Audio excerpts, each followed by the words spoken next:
Okay, I reckon we should get started if everybody's okay with that. So welcome everybody. Thank you very much for attending this call today. I'm Hannah Wandless and I'm a collaboration manager on the local digital collaboration unit. So before we kick off, we'll just go through some of the attendee etiquette, which you've probably already read already, but please stay on mute unless you are talking, of course. Turn off your camera again unless you're talking, then feel free to put it back on again. Do be aware that this is being recorded. Also, if you want to ask questions, then we'll be making use of the chat function in Hangouts. So pop any questions or comments you've got in there and we will make sure that we get back to you. So next slide, please, Guljahan. Sorry, if we can go back again. So local digital collaboration unit, we are here to support and enable local government to build more user-centred services that can be reused and easily scaled across local government. One of the ways that we do this is through the funding of select projects. So we usually run around 2 rounds of funding each year. And we invite bids from councils who are looking to solve some of the biggest issues facing them, but also other local authorities too. We also run events, though we're running far fewer of those than we'd like at the minute, due to obvious reasons. But we are doing things like this phone call where we're able to sort of convene large numbers of you from local government to talk about some of the issues that are affecting you the most at the minute, but also hear from others about how they're solving some of these problems. We've also got a role within cybersecurity. And we are currently conducting some work around this to see how MHCLG can best support local government in this area. So our topic for today is remote working and organisational culture. We've been running a series of workshops, and if you attended last time, you may remember that this was mentioned and that this would be our topic for this time too. So we've run a couple of workshops around this so far. And that's what we're going to be talking about. So if we can move on to our agenda now. So first up is Matt, who's another collaboration manager within LDCU, which is Local Digital Collaboration Unit. And he's going to be talking to you about some of the desk research that we've completed recently, looking at remote working and tools. After that, we'll be handing over to Natalie and Darryl at Southwark, who'll be talking about remote working and how they're making that work for them at their council. Then we'll hear from Shand from Haringey, who's going to be talking about effective decision making. We'll have time for a bit of a Q&A, and then there'll be a wrap up from Sheldon Ferguson, who is our policy lead at LDCU. So without further ado, I'm going to hand over to Matt, who'll talk you through the desk research I mentioned. Great, thank you, Hannah. So just to give you all a bit more background, and you may have already attended this. So last month in May, we hosted a Local Digital in the Ether workshop where we talked about a few post-COVID-19 recovery and renewal plans. And we talked about 7 themes there. One of the themes that came out of that was organisational culture. Off the back of that, we've been working with a group of representatives from different councils in a working group that's met, I think, twice so far, to talk about some of the key challenges in this area. And we're going to share some of the things that we've been working on there. So the first thing that we've been looking at has been remote working tools. So Goldchan, if you can jump forward a bit. There we are. And within this, we're probably not the right people for bringing together all the tools that you could or should be working. What we instead did was we asked the people that were on the call to share the types of tools that have been really useful to them. We brought that together into a document that you might want to refer to. There are 4 types of tools really or themes for tools within that you can see: tools for team communications, for running events and conferences, project management, and collaborative working. And I think this document is really a kind of working document that we'd appreciate you contributing to if you have the time, and if you think there's anything glaring and missing there, we'd be really grateful for that. So Egle, I think, has shared the link to that in the chat, and you'll also find that in our follow-up email after that. The second thing then, if Goldchan, you can move to the next slide, has been around new working practices and resources. This, I think, became the crux of the conversation, and it's centered around 6 main things. And I'm just going to briefly talk through the sorts of things that we've pulled together here. So the first thing, new ways of working, or the end of the office. What does this new cultural change mean for us?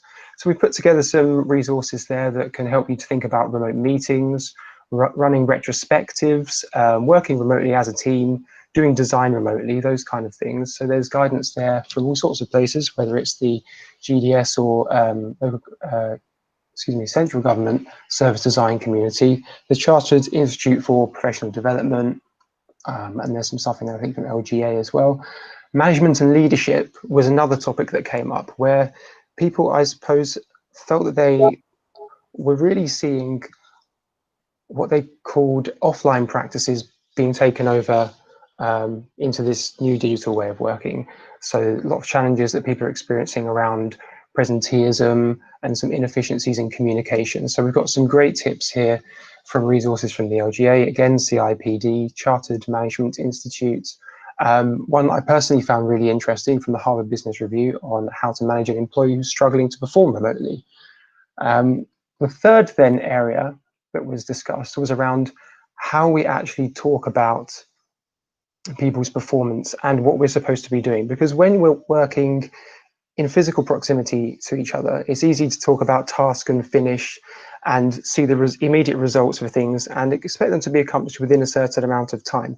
But actually, if we start to think about broader outcomes focused work and how remote working or not working in the same room as each other will make a difference to that, there are maybe some different things that we want to think about. Some of the guidance here is a bit more general around things like the public value framework and achieving community benefits. But it helps us to think, I think, a bit more about the future of local government delivery. The fourth thing that was discussed were the new skills and workforce development needed going ahead. And we'll talk a bit more about that later, but there's some advice there. Then number 5, employee health and well-being.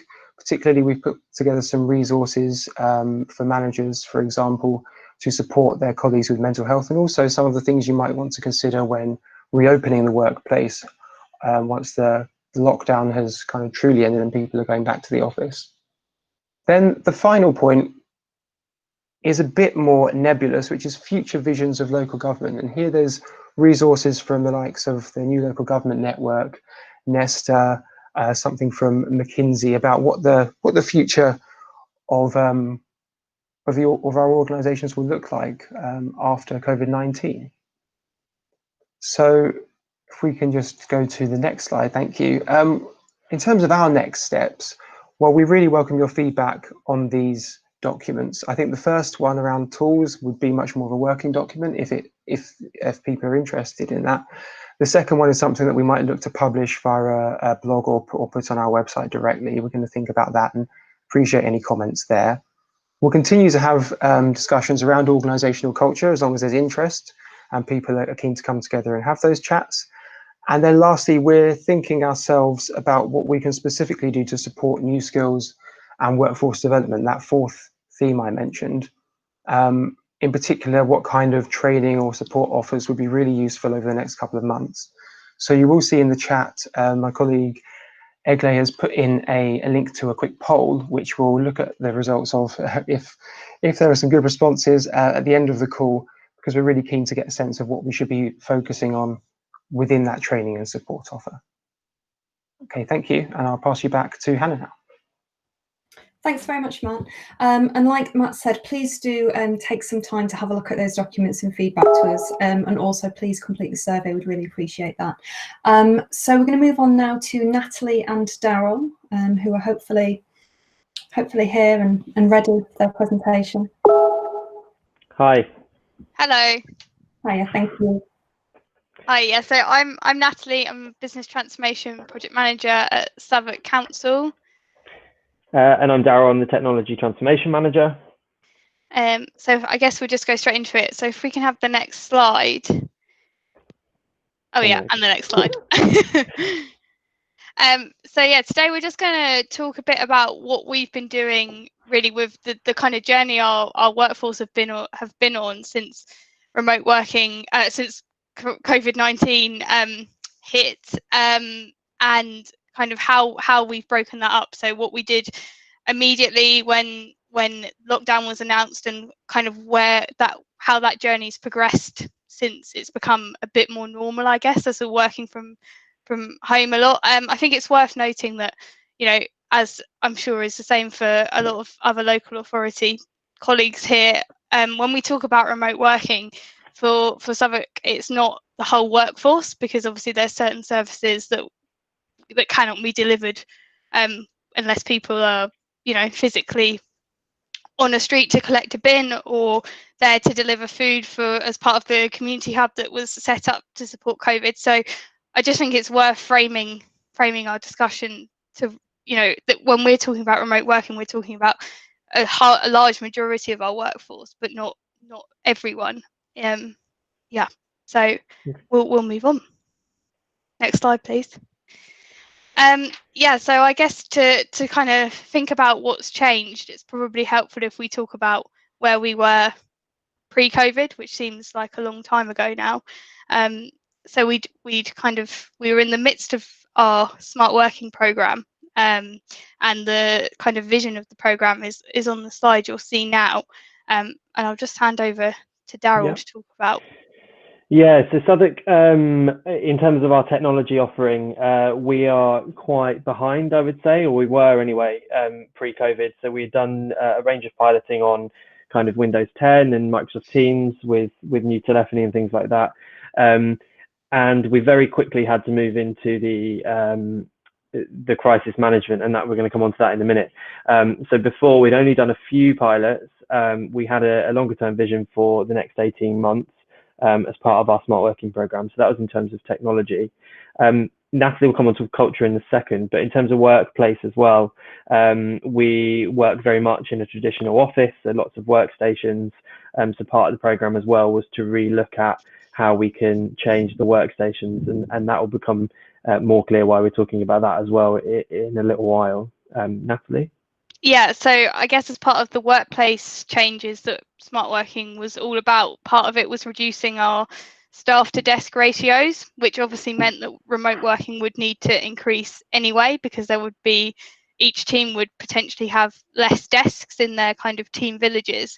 So we were starting to have quite in-depth conversations with teams from across the council about what that would mean for them in terms of when kind of the new laptops and technology were deployed and workplace changes were made, how would they continue to deliver their services and collaborate when they weren't necessarily all in the same place.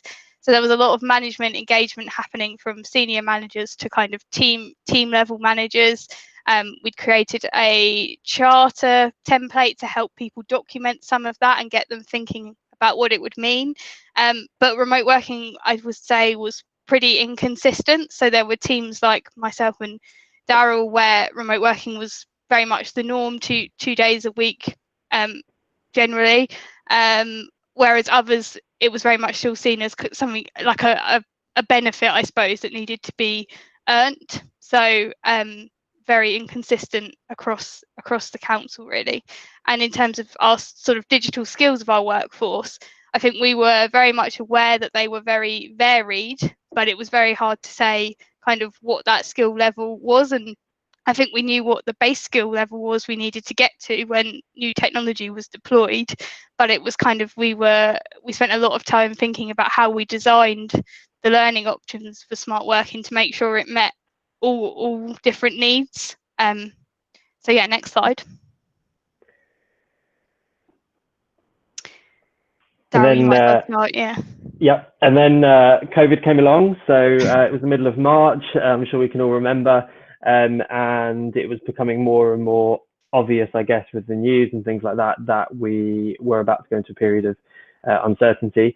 So within the space of a few days, we completely turned our smart working program on its head, and we issued about 500 laptops in the first 2 weeks. And obviously we had to stop our Windows 10 project that we had just started and actually refocus all of that. So social workers were the majority that got their laptops during that period. And quite amazingly, we launched Teams and Yammer within 3 days. So there was a piece of work done on Friday, the 13th or 14th of March, and on Monday, the 16th is when we formally launched it. So there was work over the weekend to make sure everyone had a license. It's about 4,500 staff members. Previously, we had 1,000 users on Yammer and it wasn't being used very well. We'd never done a formal launch. And then on the Monday, we made sure that everyone had access to Yammer and to Teams. And some amazing stats that are just that we've had since then. So in the last 90 days, so we're about the 90-day mark. We've had 13,000 online meetings with Teams, and there's been 537,000 chat messages sent. Previously, we had no communication or collaboration tool like that. It was traditional email or seeing people face to face. So in 3 months, you know, just under 540,000 chat messages is amazing, and it shows that staff are communicating. Yeah, so obviously the technology team were very busy during this period, and from a culture and behavioural perspective, obviously our kind of, you know, the default place of work changed so quickly to being at home. And I think what was interesting was when we were talking about smart working pre-COVID, we were saying, you know, remote working doesn't necessarily mean working at home, and then all of a sudden everyone's been told you have to work at home.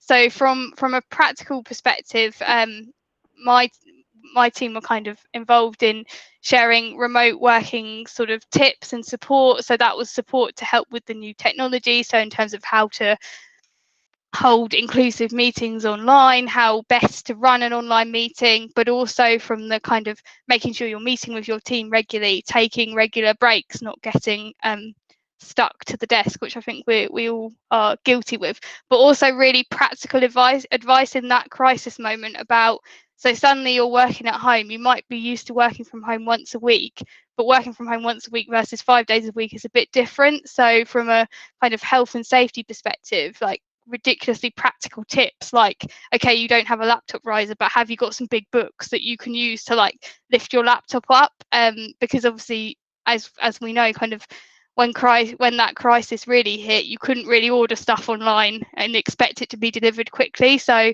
it was really sort of practical ways we could support staff. And I think Darryl and I are based in the modernised department within Southwark, so I think it was very much kind of our department's responsibility to show how Microsoft Teams could be used to carry on with some of that kind of normal stuff as well. So kind of they ran a top 100 managers development session quite quickly after the crisis, and that was kind of attended by directors from across the council. So I think that kind of thing was really important to set that tone as kind of soon as we could, really. So next slide.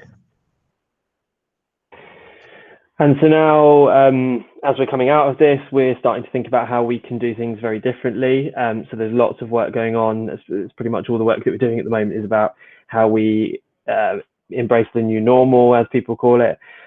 So for us, it was planned that we would do a 12-month laptop rollout to 4,000 staff members. We're actually going to be doing that in 3 months. So our aim is to get that completed by September. Originally, we had launched Teams, and we found that worked for the majority of users, but without the Windows 10 device, Teams can be quite clunky using personal devices. So we've now implemented the Zoom corporate domain. So we've got control over security, and we'll be launching Zoom formally for our public meetings. And I know lots of other authorities are doing that already. So we're going to be using the Zoom functionality to live stream and do things like that. We're also going to be doing a huge technology transformation piece for our frontline workers. So these are our street cleaners, our waste operatives, people like that are very detached at the moment. But as we move through into this new world, they need to be more connected than ever. And we're also going to be accelerating our Teams telephony. So it was always a plan to deliver a brand new telephone system. But given that majority of us will be working at home for the foreseeable future, we want to have that additional kind of accessibility and for residents and for others to contact us via extension numbers. So we're looking at a whole range of technology in quite a quick period. And I guess from a kind of cultural and learning perspective, in order to support staff to use the new technology that they're going to get a lot quicker, we're in the process of recording all of our training sessions, so that although we won't be able to necessarily deliver a face-to-face session to everyone, there will be some kind of support there for staff. So it's kind of reacting quite quickly to make sure we can support staff still. And I guess the content we're creating in terms of supporting the supporting remote working tips has had to be quite dynamic, because of, if anyone else is using Microsoft Teams, you know, Microsoft are now releasing lots of different features. We've had like the 3x3 video, the raise hand recently, so it's kind of making sure our staff can get the most of them, but it's in a constantly changing environment, which I guess none of us were really planning for, probably even Microsoft at some point. So I guess as it's becoming a bit more normal, we're starting to look at, from a health and safety perspective, a new sort of DSE kind of guidance for supporting long-term remote working, and a process for delivering equipment to staff if they need it from the office. So already there's been kind of staff redeployed to physically drive stuff to people if they've got specialist needs, but it's that's not necessarily sustainable going forward. So can I just jump in, yeah, Natalie? Yeah. So what I would say is that lots of authorities I know are doing different kind of timelines and when they envisage staff will start going back. For us in Southwark, we've been quite clear that we don't expect people to return before September. And actually that's kind of getting pushed back as we speak, because what we want to make sure is that people don't just come back to the old ways of working in the traditional way. Not that they will be able to, in terms of socially distancing and, you know, every other desk being closed, shall we say, but we're actually looking at services and working with each service across the organisation to see if we can deliver in a very different way. An example of that is our homelessness service. Before, they used to see 1,000 people face to face per week. During the COVID crisis, they've seen 50 per week, and with a lot of online support and help. So our next stage for them is actually introducing things like web chat and robotics to try and help some of that. So really looking things, turning it on its head, and rather than just saying, right, the office is now open, come back, really looking at a range of different workspaces and technology to support that. And so we're calling it the Enabling Safe Workspaces program has kind of recently launched to help ensure that staff that, you know, whether they will be returning to the office or whether they will still be working remotely, they're doing that safely, and the right behaviours are being kind of exercised really. So I think a lot of that, the gap is around supporting our managers. So a bit of what Matt was talking about in the research that's been done, that's I think a very real problem in Southwark, in terms of it's very inconsistent. I think some of that behaviour in the office where remote working was seen as a privilege, I think there's still inconsistencies there in terms of, you know, how often do people catch up with their line managers? Is it formally in the diary every week? That kind of thing, really. Anything else on this slide, Darryl? No. Next one.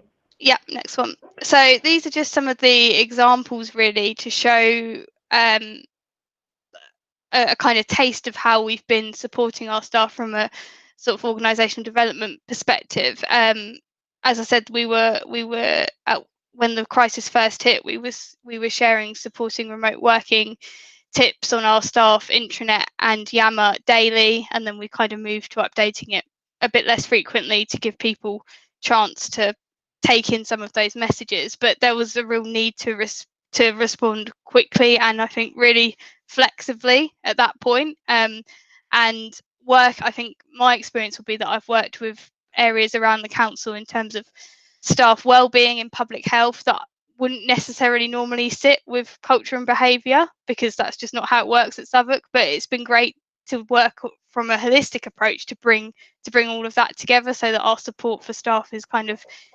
delivered in a coherent manner. And I think it's been interesting seeing how the content we've developed has changed over time. So to start with, it was very much practical. How do you use Teams effectively?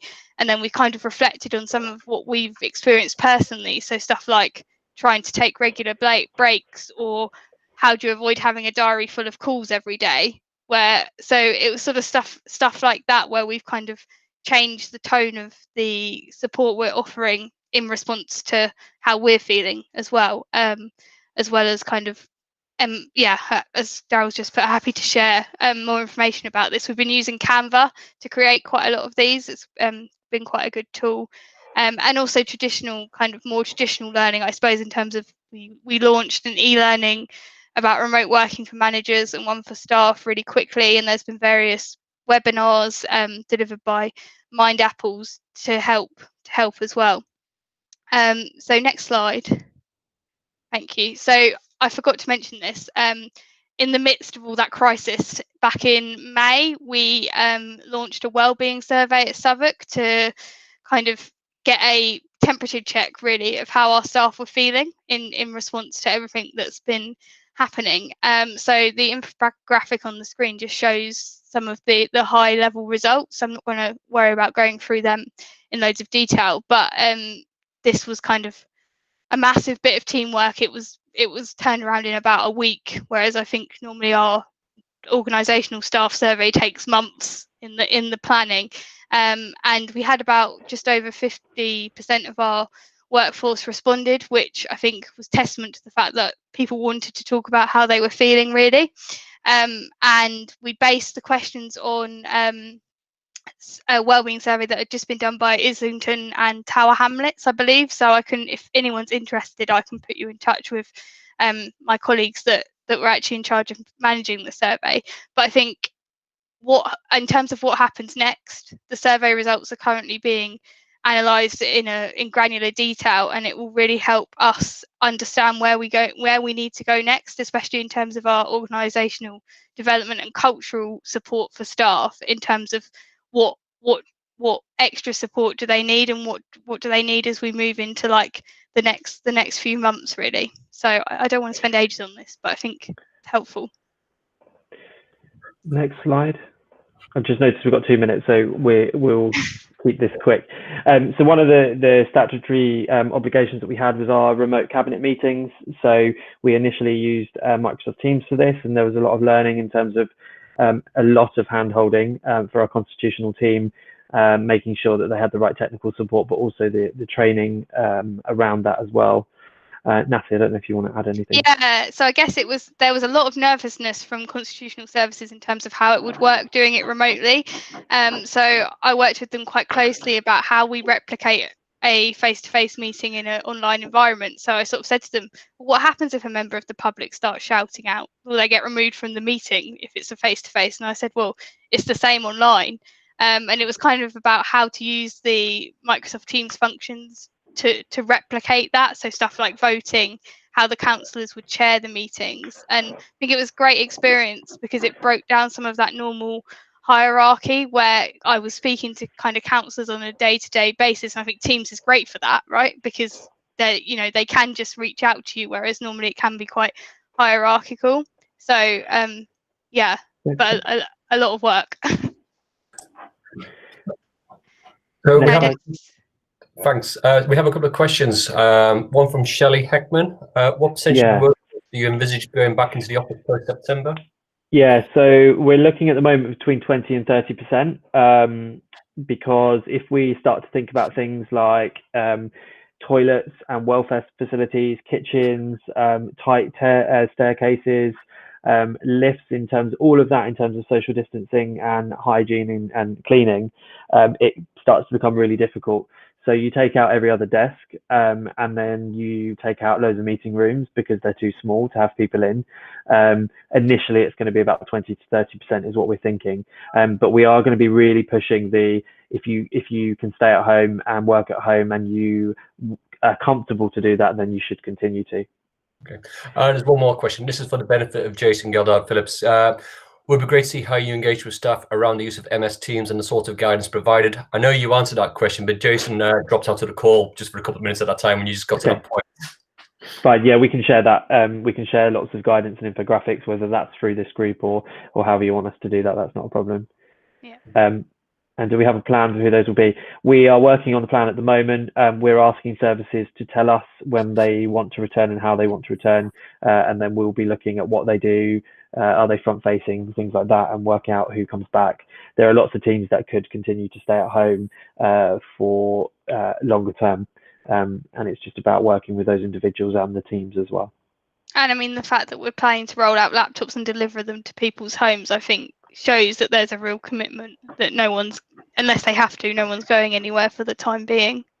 Yeah, I should have said that on the laptop delivery. They're actually going to be sent almost 4,000 to everyone's home. We don't want people coming in on public transport. That was a really strong point from our unions and our management team that we'll deliver them, and people should continue to stay at home as long as they can. So I think we'll leave it there. I mean, the last slide is around the amount of change, the good, the less good, and the needs work. We won't go into that, I think, because of time, but it's there. And I think we've picked up on some of that anyway. So, Yeah, but if the exactly. slides are being shared, then that's great. Thank you. Thank you. Okay, thank you very much. That was really, really interesting to hear about the sort of changes you've made, and also about how you're looking at sort of well-being of staff as well. It's really positive, so thanks. We'll move on now to Tim from Haringey, who's going to talk to us about decision making. Are you there, Tim? Hi, is this sounding okay? It is indeed. Brilliant. Okay, we can go to the first slide. So I'm going to speak about decision making, specifically why this matters right now, the trap of technology, some principles and practices I believe in, and I hope to leave you with some simple things to get started on. And I'm absolutely happy to share the slides. So next slide. So I chair the board of a community centre and also push the limits of my role as a BA at Haringey. My interest in decision making comes from both the tensions and the assumptions I've noticed in these roles. But just to be clear, these are my personal views. We're not doing a lot of this stuff at Haringey, but I hope that we will in future. Coronavirus impacts, especially economic. Oh, sorry, I'll nudge you along. Coronavirus impacts will mean local gov is going to need to make fast decisions because the situation is changing fast. But we're also going to need to make the right decisions because the stakes have never been higher. And we absolutely need to make inclusive decisions or we'll lose the trust and buy-in of those impacted. But faced with this challenge, we often feel awkward about making fast decisions, confused about making inclusive ones, and bewildered at how to make the right one. Next slide. And often what happens here is that we simply end up doing the worst of all things, which is to make no decision at all. The decision just gets caught up in our whirlwind and put off. And right now, the stakes are way too high for this to happen. Next slide. So the first principle for decision making involves shifting the focus. So next slide. Right now, we often think about consensus. Hey, is everyone okay with this in a decision? You'll often hear this in a meeting, and it makes us feel good to ask this question because it makes us feel like we're getting the buy-in of everyone around the table. But I don't think it's the right question. Next slide. So I would invite you all to think about changing the focus here from is everyone okay with this to is there anyone who can't live with this? This is shifting the focus from consensus to consent. And the reason for this is that we need to get used to making decisions that are, next slide, good enough for now and safe enough for try. And unless we get into this practice, again, we risk the decisions becoming part of our whirlwind. I like to think of decisions as being learning-sized steps towards your goal, more of a sort of an agile way of thinking of decisions rather than trying to make the very best, biggest, greatest decision and taking a long time to do it. But that's all very well to say. Will your people go along with this? Next slide. So in Google's Project Aristotle, they investigated the most important factors in high-performing remote teams. And I'm going to give you all 10 seconds to put your answers in the chat of what you think the #1 factor in high-performing remote teams is.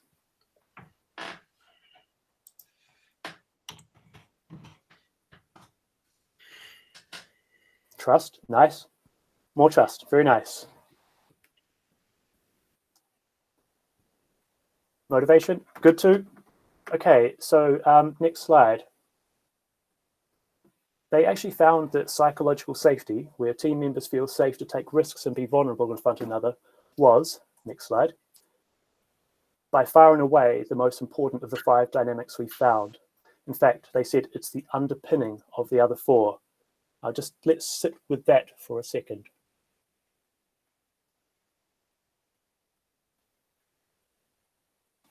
Next slide. So how do you create psychological safety? There's a few ways of doing it, but around decision making, one of the best ways is called the waterline concept. This was developed by W.L. Gore, the makers of Gore-Tex. Above the line, a decision is safe because even a wrong decision can be patched up later. A decision made below the line, that is the wrong decision, is potentially catastrophic. For example, your organisation might consider media inquiries to be below the waterline and say something like, all media inquiries must come through comms. Equally, they might consider spending of less than £100 to be above the waterline and say, payments less than £100 don't require approval. In times of crisis, the waterline might shift up or down according to risks and opportunities. It's not really important where the line is. The important thing is to be transparent about where it is and why it's there. Without an explicit waterline and psychological safety, staff are simply not going to feel safe to make decisions. And I would argue that we will be badly damaged or even sunk by our indecisions. Next slide. So here's a good way to start building in the waterline. This decision tree allows all the staff at the community centre I volunteer at to understand how much they can spend and when to seek advice on this. We'll zoom into the first section in the next slide. Okay, so zooming in, we can see that any staff can spend up to £250 if there's an obvious solution that meets the criteria about risks, accommodation within their budget, and cost less than £250. If not, they just simply have to consult with the centre manager. So this allows basically transparency in decision making for all our staff. Okay, next slide. I think the important thing is we need to get better at making decisions by making more of them. So I would invite you all to make more decisions and tell people. If it turns out your decision was close to the waterline, call a meeting. Hey, what just happened? What can we learn from this? Next slide. So I love technology. It allows asynchronous decision making, which is where we contribute to decision making not at the same time. But often this requires us all to have the same tools. So you do have to be a little bit careful there. Technology also allows everyone to have a voice, but we still do need to have the psychological safety for that to happen. The technology itself isn't necessarily the answer. Technology also allows some new ways to make decisions, which we're going to cover a little bit later. But these new ways to make decisions don't just happen. They require work from us. Cognitively, they're hard. And as we'll see later, they don't seem very intuitive, but we're going to have some fun with that later, I hope. Okay, next slide. So here's some practices for decision making that you can try tomorrow, or now even. So yes, next slide. So this is in Microsoft Teams, which I think we've all got. It's super easy in a chat to just spin up a poll. I'm not going to explain how to do it. I would just invite you all to work it out for yourselves. It's so easy and allows anonymous, asynchronous voting. So you can get transparent, inclusive debate and learning all happening within your team really fast. Here, thankfully, TikTok got outvoted of our progress updates because it was a ludicrous idea. And thankfully, we've started using Mural for our progress updates in our team. But without that sort of anonymous decision-making tool, it might have been that some of the louder voices in the team who wanted TikTok might have got their way. Next slide. So I know some of you will know about the double diamond. I think Design Council came up with it, and it encourages you to go wide in the discovery stage before you start thinking about solutions. The problem is that this can lead to paralysis if we get too hung up fully understanding the problem. So here's a great way around this. Next slide. Using an online whiteboard tool like Mural or Miro, combined with a double diamond, you use the note and vote, which I think a lot of you will know about, which will become a powerful decision-making tool. So firstly, you silently brainstorm the most pressing problems. Next slide. Then you vote on the most pressing problem. Next slide. Then you silently brainstorm solutions to that problem. Next slide. And then you choose a solution to take forward. Next slide. So what you can see is that with a practice team and strong facilitation, you can actually complete this whole exercise in about 20 minutes if you've got an online whiteboard, good facilitation, a practice team. You can obviously allow more time if you want more debate, but some decisions, such as this one here, like, hey, like our information's crappy, let's update our website. We shouldn't spend too long debating this stuff. It's quite sort of obvious. So if you can make an easy way for the team to rally round decisions like this, it can be fast, inclusive, and really fun. Next slide. So we're just going to talk now about a couple of lesser known techniques, because when we think of decision making, we often think of that in terms of like autocratic decision making, which, yuck, majority voting, which we've just covered, but it is a bit simplistic in a lot of situations, or consensus, where we think, oh, that'll take forever. So we're going to quickly look at a couple of new methods. Next slide. So the advice process says that anyone can make any decision so long as they are willing to take responsibility for the outcome and have first listened to input from anyone who will be affected or has relevant expertise. Someone's wrote a book, a fictional book about an organisation that adopted this process. Equally, there are organisations that use this. There is a slightly more detailed process that sits behind this, but I would invite you all to have a look at this. It took me a long time to really get just how beautifully simple this process is. It absolutely relies on trust, and I'm really glad that a couple of you have understood how important trust is. But I suspect that in the future, this is how many, many organisations will make decisions. Next slide. Do we have any fans of liberating structures here? I'm going to say yes. I hope so. I'm sure so. Generative decision making is essentially a liberating structure for decisions. It's quite similar to Holacracy's integrated decision making, and it's a highly structured decision making process that requires super, super strong facilitation. Will feel awkward and horrible at first, but it's really fantastic. Basically, a facilitator supports the group through initial discussion. Facilitator invites a proposal, then clarifying questions, reactions. The facilitator then invites the proposer to go away and reformat the proposal before inviting objections and visual confirmation. Again, I guess it sort of looks simple. There's definitely some tricks to it. And I think we're going to actually talk about that now on the last slide.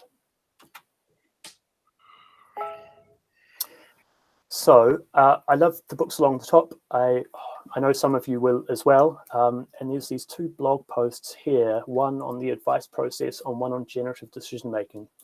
Both of these blogs are fantastic sort of jumping in points to learn about these processes. And at Wednesday's One Team Gov breakfast meetup, we're looking to use generative decision making to decide how our One Team Gov meetups can be more diverse. So I would invite any of you to come along who want to help One Team Gov be better and more diverse, but also to try out generative decision making, because I've run this process 8 times now. Every time it's so hard and so difficult, but I am absolutely convinced that this is how we could make meetings so much better. And the organisation that came up with this once managed to do something like 17 strategic decisions in an hour using this process. It's lightning fast, incredibly inclusive, and just fantastic. So I've whizzed through that, and I'm happy to take any questions, or hope to see you at One Team Gov on Wednesday. Thanks very much, Tim. That was really interesting and thought-provoking. I think we are going to be sharing the slides, so you'll all have access to the sort of the further reading material and everything that everybody's presented. Are there any questions from anybody? I know people have been popping some comments in the chat. Yes. So emoji polls on Slack is pretty much as good as Teams. I mean, Slack does have a little decision-making tool as an add-on that you can get, but I think emoji polls on Slack, which people are using on the local Gov Digital Slack channel, that's just such a great way to do things. Yeah, that is a really good tip. I think we might have just had a question about how do people get access to the details. I don't know if you mean the slides, but I think we're intending to send those out to people who have attended. Yeah, I've built the links into the slides, so. Fantastic, thank you. And like this, I'm kind of like, okay, so today's a day off, I don't work Fridays, but I'm super geeky and super passionate about this, and I would give all the time in the world to speak to anyone about this. I think like there's a change coming about how decisions are made, and I just think the structures and processes that have served us okay until now no longer serve us, and I'm really excited that there are some really interesting things coming. And yeah, fantastic. I look forward to speaking to you, Rika. Thank you. That's really great to hear. I mean, it might be really good to get an update from you maybe in a few months to see how you're getting on with some of this stuff at Haringey and how it's working for you. Yep, I'm absolutely happy to give an update. We did use one of these processes, generative decision making, with a director recently, and he just loved it. So he kind of said, "Oh, I'd be keen to try this at the corporate board." I'm not sure how brave he will be, but I am going to push him on that. So we'll see. Yeah, definitely do that. Yeah, that's fantastic. Thank you. Anybody else? Any questions, comments that anybody would like to share with us? Be quick, because I can't cope with awkward silences. So if you don't speak really soon, I'm just going to move on. Shall I move on? I think so. So I'm going to hand you over to Sheldon now, who's going to do the wrap up. If you do think of any questions or anything, and like I said before, please do put them in the chat, and we'll endeavour to answer them. Thanks, Sheldon. Okay. All right, Guljan, let's see the outcome of the voting for what's next. So the top item was decision making and running meetings, and the second one was new working practices and etiquette. Well, I think we're probably going to try and develop something around that. We maybe try to do some kind of offer in the near future, maybe some kind of training. We'll figure something out and come back on that for you, or we'll announce something in a few weeks' time. Next slide, please. Okay, so as part of the wrap up, I've got a favour to ask you guys on behalf of our cyber team. As you know, there's been an incident recently over in Redcar, which was a ransomware event, and it really highlighted the problems that there is with cybersecurity at the moment in local authorities. And the team's doing a discovery, trying to understand what are the issues about responsibilities about cybersecurity and how to get standards in place for being adopted by everybody. But at the moment, they're doing a bit of user research, and they're looking for people in the following roles: senior leadership team, service director or manager, procurement staff, head of IT, head of digital, chief digital officer, chief information security officer. They want to interview these guys, and they would want no more than an hour's time, but also with the senior leadership team. They don't expect anybody to have a deep understanding of cyber. They just want to get an idea of their perceptions. So if you have anybody you know who would like to participate or think would be suitable, please email the cyber@localdigital.gov.uk team. Also, we'll drop that in the final roundup notes as well when this goes out later. Next slide, please. So if you want to keep in contact with us or keep the conversation going, we have a Slack channel. Please just click on the link there for Slack membership. And also we have a special channel for the COVID-19 response. These links will be attached in the slides when we circulate that later. And next slide, please. And if you want to keep up with what the local digital collaboration unit is doing, please subscribe to our newsletter. We've got about, I think, over 1,500 subscribes at the moment. And also follow us on Twitter and keep up to date with what we're doing. And I think that's about it. Unless anybody's got anything burning to ask, we'll see you in a fortnight. Thanks very much, Sheldon. And yeah, just to reiterate, thank you all so much for attending this call. We do really appreciate your participation and you taking an hour out of your days to attend. we'll be back in 2 weeks' time, and we'll get in touch with you closer to that time to sort of let you know what our topic will be. Thank you for your participation in the poll as well, and we'll send out the slides, which will have all the links to the documents and all those things that we've talked about today. So yeah, unless there's anything else, thank you very much, and we'll see you next time. Bye. Thank you all. Thank you. Thanks. Bye. Bye bye. Thanks. Thank you all.